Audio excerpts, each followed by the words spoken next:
You are watching Maulana Anis Bilgrami. Please subscribe. Also don't forget to like, comment and share. Assalamu alaikum wa rahmatullahi wa barakatuh. Bismillahir Rahmanir Rahim.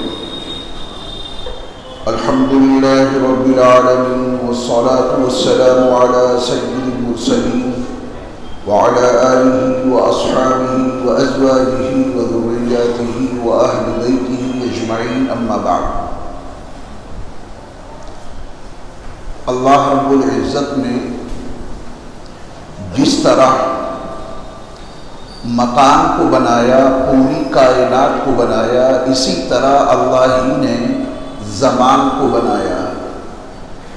مکان اور زمان کا خالق اکیلا اللہ ہے۔ پھر کائنات کے مکانات میں جس جگہ کو چاہا اسے تقدس عطا کر دیا۔ حرم محترم مسجد الحرام اسی روئے زمین پر ہے، مسجد نبوی بھی اسی روئے زمین پر ہے، اور مسجد اقصیٰ بھی اسی روئے زمین پر ہے۔ ساری زمین اللہ نے بنائی ہے، لیکن زمین کے ان تین خطوں کو اللہ رب العزت نے کتنا بلند مقام عطا کیا، اس کو کتنا تقدس بخشا، اس سے آپ بخوبی واقف ہیں۔ یہی نماز جو آپ ابھی سعیدیہ مسجد میں ادا کریں گے، اگر یہ نماز آپ مسجد الحرام میں جا کے ادا کریں تو اللہ کی طرف سے عطا کتنی زیادہ ہو جائے گی کہ ایک نماز کا ثواب 1,00,000 نمازوں کے برابر ملے گا۔ اسی طرح مسجد نبوی اور مسجد اقصیٰ میں نماز کے ثواب میں اضافہ ہو جاتا ہے۔ تو اللہ تعالیٰ نے جس طرح زمین کو بنا کر اس کے الگ الگ خطوں کو تقدس بخشا، اس کے مقام کو بلند کیا، ان خطوں کو رفعتوں سے، عظمتوں سے نوازا، اسی طرح اللہ رب العزت نے زمانے کو بنایا، اور زمانے کو بنا کر اس کے الگ الگ حصوں کو تقدس سے مالا مال کر دیا۔ پورے سال میں 12 مہینے ہوتے ہیں، لیکن جو مقام و مرتبہ ماہ رمضان کو حاصل ہے، یقیناً وہ مرتبہ کسی اور مہینے کو حاصل نہیں ہے۔ اس کا پہلا عشرہ رحمت ہے، رمضان کا دوسرا عشرہ مغفرت ہے، اور رمضان کا تیسرا عشرہ جہنم سے خلاصی کا پروانہ عطا کیے جانے کا عشرہ ہے۔ یہ مقام و مرتبہ، یہ رفعت و عظمت یقیناً کسی اور مہینے کو حاصل نہیں ہے۔ ایام اللہ نے بنائے ہیں دن، لیکن ہفتے کے دنوں میں، 7 دنوں میں جو مقام و مرتبہ جمعے کے دن کو حاصل ہے، یہ مقام و مرتبہ کسی اور دن کو حاصل نہیں ہے۔ نبی کریم صلی اللہ علیہ وسلم نے جمعے کے دن کو سید الایام قرار دیا ہے۔ یہ تمام دنوں کا سردار ہے۔ ہفتے سے لے کر جمعرات تک یہ بھی دن ہیں۔ گردش لیل و نہار ان دنوں میں ویسے ہی جاری رہتی ہے جیسے کہ جمعے کو جاری ہوتی ہے۔ روزانہ صبح و شام کا نظام قائم ہے، لیکن جو جمعے کا دن ہے، اس دن کی جو گردش لیل و نہار ہے، اس دن صبح اور شام کی جو آمد و رفت ہے، جمعے کے دن کا مقام ہی کچھ اور ہے۔ نبی علیہ السلام نے جمعے کے دن کو تمام دنوں کا سردار قرار دیا۔ اس کے فضائل متعدد احادیث میں موجود ہیں۔ ایک حدیث جس میں نبی کریم صلی اللہ علیہ وسلم نے جمعے کے دن 6 اعمال کا تذکرہ کیا ہے۔ کتنے اعمال کا؟ جمعے کے دن جو شخص ان 6 کاموں کو کر لے اسے کیا ملے گا؟ حدیث کے تناظر میں دیکھیں، کام بہت آسان ہے، ثواب بہت زیادہ ہے، اور یہ ثواب مختص ہے ان کاموں کو جمعے کے دن کیا جائے۔ وہ جمعے کے دن کے اعمال ہیں، وہ جمعے کے کام ہیں۔ نبی علیہ السلام نے ارشاد فرمایا کہ جو شخص جمعے کے روز غسل کرے، قاعدے سے غسل ہونا چاہیے، ویسے تو دنیا نہاتی ہے، ایک لوٹیا پانی میں لوگوں کا غسل ہو جاتا ہے، لیکن اسلام میں طہارت کی اور نظافت کی اور نفاست کی بہت زیادہ اہمیت ہے۔ غسل قاعدے سے ہو۔ نبی علیہ السلام کی اس فرمان کے تناظر میں ہمیں اور آپ کو یہ تہیہ کر ہی لینا چاہیے کہ جمعے کے روز جمعے کی نماز سے قبل انشاءاللہ اپنے نبی صلی اللہ علیہ وسلم کی پیاری اور نورانی سنت کی پیروی کرتے ہوئے غسل ضرور کیا کریں گے۔ جو شخص جمعے کے دن غسل کرے پھر مسجد جلدی آئے، دیر نہ کرے۔ پھر آپ علیہ السلام نے فرمایا کہ پیدل آئے۔ کوئی عذر ہے تو مسائل معذوروں کے بالکل الگ ہیں۔ نماز میں قیام فرض ہے، لیکن کوئی معذور ہے تو بیٹھ کے پڑھ لے۔ معذوروں کا چیپٹر بالکل الگ ہے۔ اگر کوئی عذر نہیں ہے، کوئی پریشانی نہیں ہے، تو اپنے گھر سے مسجد تک جمعے کی نماز ادا کرنے کے لیے پیدل آنا چاہیے، بلا وجہ میں سواری اختیار نہیں کرنی چاہیے۔ لیکن اگر کوئی عذر ہے، پیدل چل نہیں سکتے، یا مسجد اتنی دور ہے کہ وہاں پیدل جانا مشکل ہے، تو پھر سواری اختیار کرنے میں بھی کوئی قباحت نہیں ہے۔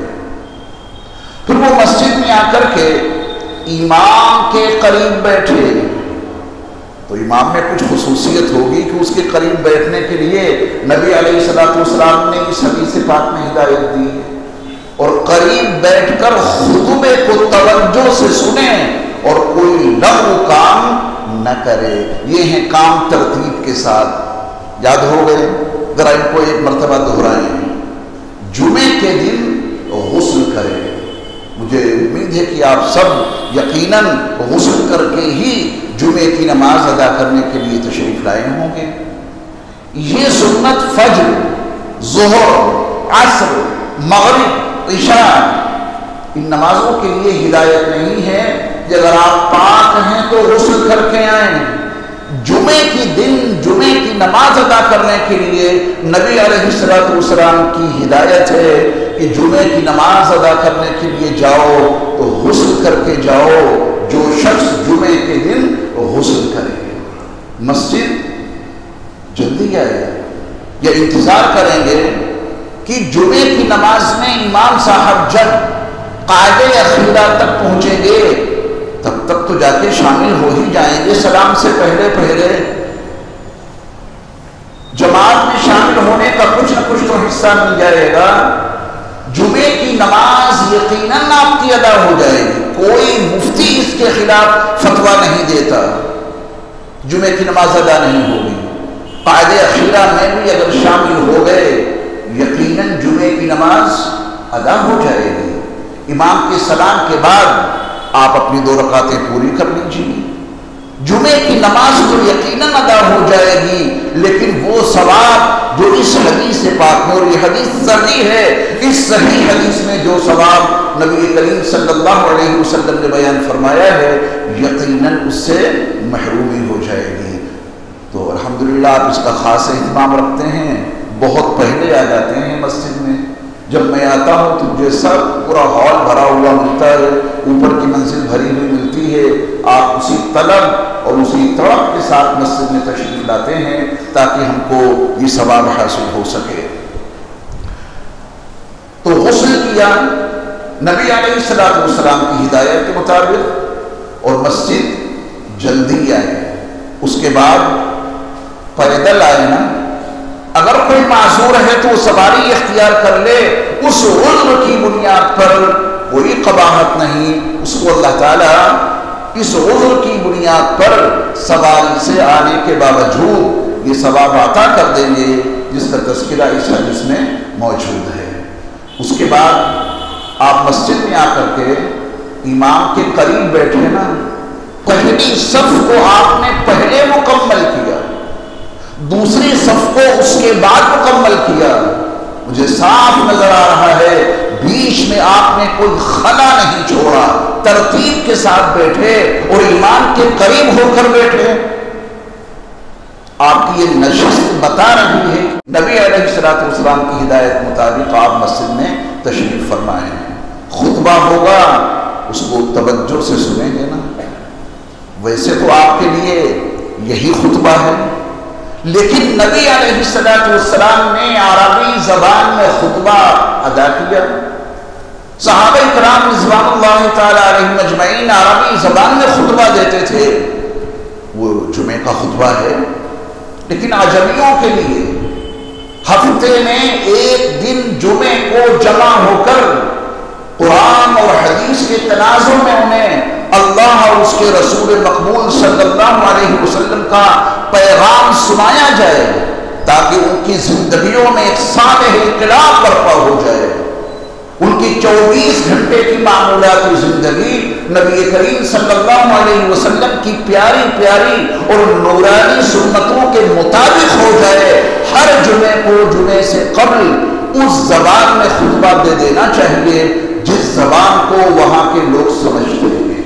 تو افہام اور تفہیم کے لیے یہ خطبہ ہے آپ کے لیے جو میں بیان کر رہا ہوں، اور نماز سے پہلے اذان ثانی کے بعد جو عربی زبان میں خطبہ دیا جائے گا یقیناً آپ اسے سمجھ تو نہیں پاتے ہیں، لیکن نبی علیہ السلام کی سنت کی پیروی میں وہ عربی زبان میں ہی خطبہ دیا جاتا ہے۔